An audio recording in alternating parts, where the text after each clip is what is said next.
Out to listen to me speak today. I have brought you all together to talk to you about a very important topic, something very near and dear to my heart: adoption. Adoption is not an easy task.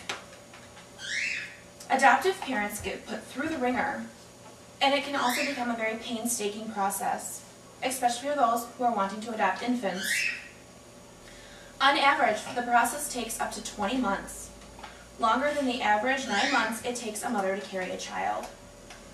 There is hours of paperwork involved, home studies, and other adoptive requirements that a family must fulfill in order to adopt the child. Just a few of these requirements consist of: you must educate yourself and your family members. You must decide what type of adoption you would like to pursue. Some of the types of adoption are a FOST-adopt, infant newborn, international adoption, waiting child adoption, stepchild, semi-open adoption, older child adoption, a closed adoption. You can adopt within family. You can adopt a foster child. You can adopt someone with special needs. You can also adopt through the military and overseas.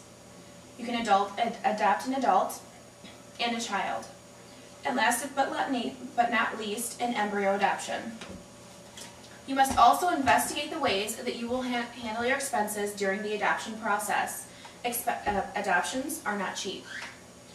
You must select an agency, complete all necessary applications, and begin your home study. Home studies are very invasive, and they consist of your autobiography of your family and your friends. You must explain your neighborhood, your community, and the schools your child will go to. They must peek into your physical health, your financial statements, also your criminal background. They're going to look into your references. They're going to interview your friends. And they're also going to question you about other children you may have living in your home. The cost of a home study ranges between $500 to $3,000, with the exception of the FOST-adopt program, which is usually free. You must attend pre-adoption and parenting classes. You must be matched with a child or find one. You must prepare for the children's arrival. You have to file a petition with the court. You must finalize your adoption. And you are also required to complete post-adoption services and other educations required. When I go over this list, it does not sound like much, but every one of these tasks takes time. And adoption can sometimes become a waiting game. And at this point, you still aren't done. Depending on the age of your child, you may encounter a host of emotional problems and side effects. As your child grows, you may encounter certain problems such as loss of one's identity, separation anxiety, shame, rejection, grief, aloneness, and confusion. And there's also going to be questions that you cannot answer. Some can grow into bigger issues if not treated, such as attention deficit disorder, eating disorders, alcohol and drug abuse, and depression. In extreme cases, organic brain syndrome. OBS is the general term that refers to the disease that can decrease your mental function. Persons could eventually lose the ability to function on their own and interact with others.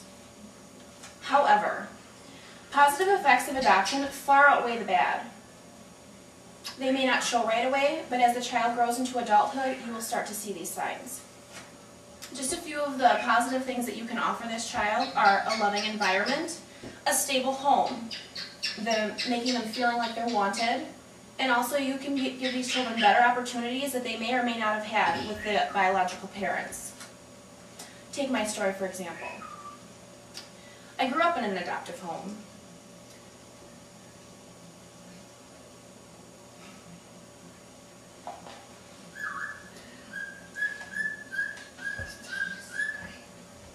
With a great support system. Around the age of 12, I may or may not have encountered a few problems. Finding one's identity in this chaotic world cannot be simple, especially for the adoptive child. I would say maybe I encountered a little bit of identity crisis. Wondering, who really, who am I and where do I belong? Other feelings that I encountered as I grew, from early adolescence to preteen and then on into adulthood, mainly consisted of anger towards my biological parents, outrage, and hurt. But most of all, at the end of the day, as I've grown up into an adult, is happiness. I had a family, and they were chosen just for me. Sometimes even today when I look back, I ask myself the why questions and the how questions. But then I think of the wise words that a wonderful woman tells me. Adopted children are special. They're not just special, they're twice as special. Because they were not just born, but chosen. Chosen. What a wonderful word, don't you think? This wonderful woman is my mom. I grew up in a home with two wonderful, loving parents, very understanding and very supportive. I owe my life to them. They opened their home to me, they opened their lives to me. And I stand before you today in front of my friends and my family, and I can honestly say I am an adoption success story, and I'm proud of it. Adoption can be an amazing experience if you take the time to listen, to educate yourself, to be patient. Your hard work will pay off. And always, please remember, adoption is not about finding a child for someone, it's about finding a family for a child. Thank you.